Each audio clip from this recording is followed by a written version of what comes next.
Steve Heighway, they don't chant his name on the cop. They don't hang his face in stone. No statue, no mural, no tribute on the walls. And yet, he helped build the team that ruled Europe twice. He ran the wing when Liverpool became a machine. He scored in finals, he delivered in derbies, he created legends and walked off alone. They called him the university winger. Not with respect, with doubt. Still, he outran all of it. No tricks, no slogans, just decisions. And space opened like clockwork. But the game moved on. Today, they chant other names. They raise banners for players who never gave half as much. But Steve Heighway, he was forgotten not because he failed, but because he never asked to be remembered. He wasn't a brand, he was blueprint. He was movement without noise, structure without ego. And when his job was done, he stepped away. No applause, no press, just boots cleaned and put away. This isn't nostalgia, this is restoration. Subscribe for the names they shelved and the systems they stood on. Steve Heighway was born on 25th November 1947 in Dublin. But football didn't find him early. He grew up in England, no academy, no contracts, no youth scout watching. He played part-time for Skelmersdale United while studying economics at Warwick University. No agent, no path. Just lungs, balance, and a brain wired for angles. Then in 1970, at 22 years old, Bill Shankly took a chance. Signed him from non-league, straight into the fire. No one understood it. A university graduate, from nowhere? Shankly saw it clear. He's got the brain and the feet, he said, and threw him into the fire. But Shankly saw something, and by spring everyone else did too. April 1971, Merseyside derby, Anfield. Heighway scored, right foot, low, ruthless. No celebration, no gesture, just a jog back to halfway. He didn't come to be noticed. He came to make everything else work. By season's end, he was starting every week. Quiet, consistent, necessary. He didn't take the system by storm. He slipped in and started reprogramming it. Liverpool didn't just grow, they surged. And Steve Heighway was running one side of it. By 1971-72, he was locked into Shankly's crock. The left wing belonged to him, not by power, by precision. He linked with Kevin Keegan, broke space for John Toshak, ran until defenders gave up and midfielders had somewhere to breathe. He wasn't chaos, he was control masquerading as speed. In 1972-73, Liverpool won the First Division and the UEFA Cup. Heighway played 62 matches that season, covered every blade, created every angle. In 1974, they reached the FA Cup final. Liverpool 3, Newcastle 0. He scored the opener, left foot, back post, exploded the match open before anyone else had touched it. No pose, no roar, just another job done early. He didn't need permission to be great. He needed the left channel and time. While others played for the crowd, Heighway played for the system. And Liverpool began to dominate because the wing no longer needed fixing. It had found its pattern. By 1976, Liverpool weren't chasing trophies, they were stacking them. And in Europe, Steve Heighway became a weapon few defenders could read. That year, they won the UEFA Cup, beat Club Brugge over 2 legs. Heighway started both, stretched their lines, created space for strikes they didn't see coming. But it was only the beginning. In 1977, Liverpool reached their first European Cup final. Rome, Borussia Mönchengladbach.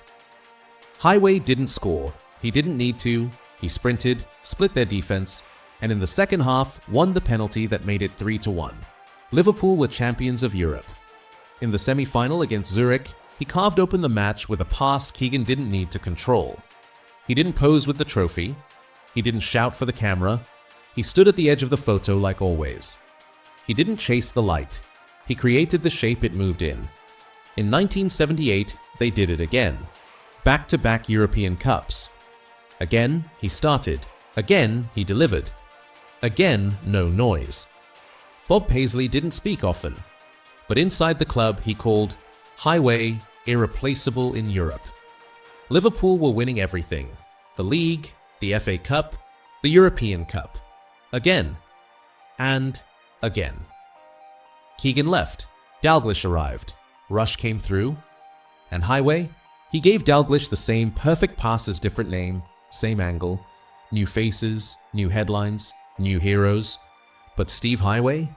Still there, still running, still never speaking. He wasn't the face, he was the framework. The fans sang for Kenny. They roared for Rush. But Heighway kept delivering without a single quote. He played from 1970 to 1981. Over 475 appearances, 76 goals, 11 major trophies, no poses, no declarations, no autobiography. He didn't compete for spotlight, he created the space it came from. He wore red like it was an idea, not a brand. Every match, same motion, same precision, same silence. And when it was over, he left the pitch like he entered it. Without announcement, without demand, without needing to be seen, he gave Liverpool control. He gave Europe brilliance. And for Ireland, he gave loyalty to a team that had no platform. 34 caps, 1970 to 1981. In 1970, he scored against West Germany, a flash of class in a team with no spotlight. No major tournaments, no glory runs, no system around him. Just struggle and service. Heighway played every game like it was the final they never reached. No bonuses, no coverage, just pride. He ran for a flag that rarely ran with him. He was the most intelligent player in an era that didn't know what to do with him. He played through mediocrity without resentment, without noise. He never walked away. Even when the project gave him nothing but frustration. Ireland didn't build him a farewell. They didn't name a stand. They barely noticed when he stopped playing. But the shirt was never disrespected, because he wore it, fully, quietly, proudly. Most players retire into comfort, pundit seats, after dinner speeches, safe applause. But Steve Heighway, he went back to work. In 1989, he returned to Liverpool, Director of Youth Development. No headlines, no banners, just structure. He built a system, not for image, for identity. He trained them early, taught them rhythm, taught them silence. Steven Gerrard, Michael Owen, Jamie Carragher. They didn't just come through the academy, they came through his academy. He didn't coach like a former player, he coached like someone still writing Liverpool's future. He didn't scream on the touchline, he whispered in the sessions. Discipline, decision, detail. He drilled both feet, taught players to think on the turn, and made silence part of their game. He didn't ask for his name on the wall, but the wall was his design, and the next era stood on it. There's no chant for Steve Heighway, no stand in his name, no mural near the Kop, no statue in the sun, but walk through Liverpool's training ground and he's still there. In the drills, in the standards, in the way players are taught to think before they move. He doesn't live in highlight reels, he lives in repetition, in principles, in the shape of the modern winger. He never pointed to himself. But the system points back to him. No podcast debates, no icon status, but he's the reason so many others became icons. The fans don't sing his name, they sing the names he shaped, but the old Kop, they remember the silence he filled with motion, and that's the truth most legacy lists forget. Heighway didn't play for memory. He built memory into the floorboards, and then he walked away, leaving the work to speak for itself. Steve Heighway never chased the game. He met it, outran it, then reshaped it twice.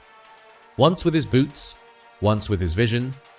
He didn't carry himself like a star.